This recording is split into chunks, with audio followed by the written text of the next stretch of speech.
Why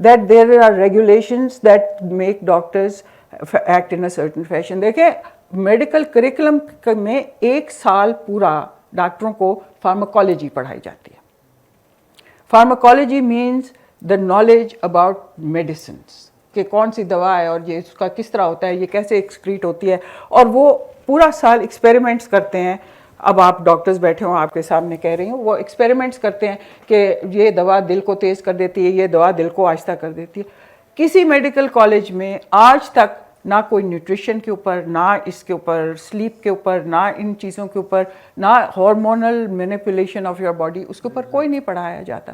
ٹھیک, prevention کی بات ہی کوئی نہ کرے. میں نے جب میڈیکل کالج پاس کیا تھا تو میں نے اپنی I was a reasonably good student, اور مجھے ڈاکٹر بلقیس فاطمہ ایک بہت فیمس آبسٹیٹیشین ہوتی تھی, مجھے ان کے ساتھ ملی تھی ہاؤس جاب کرنے کے لیے. تو میں نے جب وہ چھوڑ دیا اور میں نے کہا میں پبلک ہیلتھ کروں گی, تو میرے گھر والوں نے مجھے کہا کہ تو نمبر بھی لینی سے تے پھر بھی تو ہے کرنی پئی ہے کہ ہو جائے کام ہے کرن دا. ڈاکٹری تے اصل ڈاکٹری تے جو ہے وہ ہے ہوندی ہے. تو جب آپ کے اصل ڈاکٹری کا ماڈل جو ہے وہ یہ ہے, تو then you know that is how the doctors are going to. So this is that it needs a policy change and it needs a thinking and it needs all of that. میں ایک چھوٹی سی اور آپ کو اور انیکڈوٹل بات بتاتی ہوں اس ملک کی. اس میں ہمارے فاطمہ جناح کی ہم لوگوں کا ایک کلینکس ہیں جو ہم رن کرتے ہیں, تو وہاں پہ مجھے ڈائبٹیز کلینک میں انہوں نے کہا کہ تم ہمارا ڈائبٹیز کلینک رن کرو. تو you know I ran that clinic for about 2 months. تو میں مریضوں کو دیکھتی تھی جو ڈائبٹیز کے آتے, اور وہ باقی ساری ڈاکٹرنیاں جو تھیں وہ you know they are people who are retired professor of endocrinology and professor of pathology and professor of surgery and professor, تو all of us were working. تو جو ان کے گورننگ باڈی تھی انہوں نے کہا اچھا تمہارا کیا خیال ہے کیا ہے. تو آئی ہیڈ, یہاں پہ تو کوئی ریکارڈ نہیں رکھتا but I kept my record. تو میں نے کوئی 300 مریض دیکھے ہوئے تھے ڈائبٹیز کے ساتھ. تو میں نے ان سے کہا کہ بھائی میں تو I am very flabbergasted because 95% of the patients that I saw, ان 4 کلینکس میں جو میں نے مریض دیکھے ان کی عمر 20 سال سے لے کے 40 سال تک کی تھی. مین اینڈ ویمن وتھ فلمنیٹنگ ڈائبٹیز. وہ 3 مہینے, اور وہ ہمارے اس کلینک میں آ رہے ہیں پچھلے 2 سال سے. 2 سال پہلے وہ 15 یونٹس انسولین کے لے رہے تھے, اب وہ 30 یونٹس انسولین کے لے رہے ہیں. تو میں نے ان سے پوچھا کہ ہمارے پاس بوڑھے لوگ کیوں نہیں ڈائبٹیز کے ساتھ آتے ہیں. تو nobody could answer that question. So I started asking those people کہ بی بی تمہارے گھر میں اور کوئی نہیں. کہتے ہیں ہاں جی بابا جی نو سی مگر جی وہ پھر مر گئے, وہ اماں جی نو سی انہاں دی جی شریان پھٹ گئی تے وہ مر گئے. مطلب all old people were dead and these people who are now I am caring for اگلے 10 سال میں انہوں نے بھی مر جانا. سو مزے کی بات یہ تھی کہ جتنے ان کے بوڑھے رشتے دار, پھر میں نے ان کو کہا کہ کون ہے گھر میں لے کے, اور جی ایک چاچی ہے اس لے کے. تو چاچی واز پرفیکٹلی ہیلدی, کیونکہ جو سروائیو کر گیا وہ تو پھر ہیلدی ہو گیا نا. وہ بوڑھا جو ہے وہ ہیلدی ہے اور باقی جو ہے وہ سارے مر گئے. تو اس کی جو باٹم لائن ہے وہ یہ ہے کہ none of the office bearers and none of the clinic staff and none of the doctors were willing to engage with that issue. کہتے ہیں ایتے گلاں تو چھڑ دینا ہے, اس کے کا تو کوئی فائدہ نہیں, اس کا تو کچھ نہیں ہو سکتا. سو یہ تو یہاں پہ تو یہ حال ہے. تو امریکہ کا تو ڈاکٹر صاحب کو پتہ ہے کہ وہاں پہ اور ریسٹرکشنز ہیں ڈاکٹرز کے اوپر اور بہت ہی زیادہ. ہاں پیچھے سوال ہیں, پیچھے 2 جی. Dr. Samia, I would like to thank you. Yes. So I have 2 questions. First question relating to the fact of homeostasis, which is the hypothalamus in your brain and few more components of your brain working together to form the most stable, fittest state of your one single organism. So what are your views upon it, that how should we contribute or alternate our mind towards a better homeostasis, کہ ہم کس طرح اپنے brain کی جو homeostasis کی state ہے اس کو بہتر کس طرح بنا سکتے ہیں. جی دیکھیے, یہ I am not a neuroscientist, so you know I am kind of stepping out of my edge of my knowledge. Already میں پہنچ گئی ہوں right you ask this question, مگر مجھے یہ بات سمجھ آتی ہے and I have read about neuroscience research جو آج کل آ رہی ہے. اس میں یہ ہے کہ دیر آر ٹیکنیکس فار جس طرح میں کہہ رہی ہوں کہ یہ نیوٹریشن ہے, اس میں دیر آر ٹیکنیکس جو کہ آپ کی نیوٹریشن کو بہتر کر سکتی ہیں, آپ کی سلیپ کو بہتر کر سکتی ہیں. ایگزیکٹلی اسی طرح based on neuroscience there are techniques that you can use to improve your neuronal system. آپ اپنی وہ اور اسٹریس ریڈکشن اور وہ کر سکتے ہیں. And those techniques are very interesting. I have actually not tried too many of those, مگر میں چونکہ اس چیز میں انٹرسٹیڈ ہوں. and those techniques are related literally to breathing, particular kinds of breathing, and they are related to particular kinds of جس کو introception and extroception کہتے ہیں, visualization of certain things, imaginary and equal. So there are mechanisms for that, and we can, I mean, that is all I can say. I'm already at the edge of my knowledge, but you are right. Thank you. And my second questions relate to what you said about cancer. Ji. Our cells have a defensive mechanism. Ji. I would like some more elaboration upon that, because I watched a video on YouTube saying that our cells have a defensive mechanism which relate to M1 spikes upon our cells, which form from the walls of the cells. If a corrupted cell or a cancer affected cell doesn't have those spikes, our immune system immediately comes to eliminate that cell. So I would like you to comment upon that fact, that how we can contemplate with our organs, with our how we can change our behavioral therapies, how we can modify our thinking perspectives, because as you said کہ mind کا تعلق ہمارے gut سے ہوتا ہے. So how we can manage those kind of things that don't like in the later stages go towards cancer. How we can prevent cancer. آپ کا سوال ٹھیک ہے, اور یہاں کینسر اسپیشلسٹ ریسرچر بیٹھے ہوں, آئی ایم شیور. ہاں, وہ انہوں نے جواب دے دیا یہی کہ اینٹی آکسیڈنٹس ہے. Thank you. ہاں, اور اس میں ساری بیریز ہیں. ہاں جی. وہ آپ نے کب کھانا چاہیے وین یو ایٹ کے سوال میں پھر صرف 6-7 گھنٹے سونے کی بات کر دی تھی. اچھا, تو اس میں کچھ جو آج کل یہ بہت انٹرمیٹنٹ فاسٹنگ کا ذکر ہو رہا ہے, اس کے متعلق اگر کچھ ہاں, یہ بہت آپ نے اچھا کامنٹ کیا ہے. اور آپ دیکھیں گے کہ انٹرمیٹنٹ فاسٹنگ جو ہے وہ بڑی پاپولر ایک فنومینن ہو گیا ہوا ہے. Intermittent fasting basically is that 24 گھنٹے میں کچھ ایسا وقفہ ہونا چاہیے, 24 گھنٹے کے سائیکل میں کچھ ایسا وقفہ ہونا چاہیے کنسسٹنٹلی, کم از کم 14 سے 16 گھنٹے تک منیمم, جس میں آپ کی انسولین لیولز بالکل فلیٹ رہیں, یعنی کہ آپ کچھ نہ کھائیں. ٹھیک ہے. سو وہ ڈائبٹیز کے مریض جو ہیں, ابھی یہاں پہ ایک امجد صاحب بیٹھے ہوئے, ڈائبٹیز کے مریض کے لیے وہ بہت ضروری ہے کہ آپ کی انسولین لیول جو ہے وہ 0 کے اوپر آئے. تو کس وقت کھانا چاہیے میں جو ریسرچ ہے اس نے یہ بتایا ہے کہ آپ کی باڈی کا ایک سرکیڈیم ردم ہوتا ہے. the body has a rhythm according to which it functions. آپ کی ہارمونز جو ایکٹیو ہارمونز ہوتی ہیں وہ اوپر آتی ہیں, پھر آپ کی ایکٹیو ہارمونز کم ہو جاتی ہیں, you are suppose to rest and sleep. تو جو آپٹیمم انٹرول ہے جس میں آپ کو فاسٹ کرنا چاہیے, that is minimum of 16 hours, اور کئی لوگ زیادہ بھی فاسٹ کر سکتے ہیں. اور جو ایٹنگ ونڈو ہے اس کو آپ جتنا شارٹن کر دیں, about 4 hours to 6 hours to 8 hours, تو وہ آپ کی باڈی کے لیے بہت اچھا ہے. This experiment has been done on rodents and also on a lot of human beings, and they have found that that is what is helpful. So وہ جو intermittent fasting ہے یا time restricted eating ہے, that is found to be a fasting period of about minimum of 16 hours. کئی لوگ اس کو extend کر دیتے ہیں to 20 hours and leave a 4-hour eating window. میں خود یہ کرتی ہوں. I eat in a window of 4 to 6 hours and I fast for about 16 to 18 hours and I feel fine. I have no problem with that. A lot of my patients do that. میں اپنے مریضوں کے ساتھ یہ کرتی ہوں. تھوڑا سا مشکل ہوتا ہے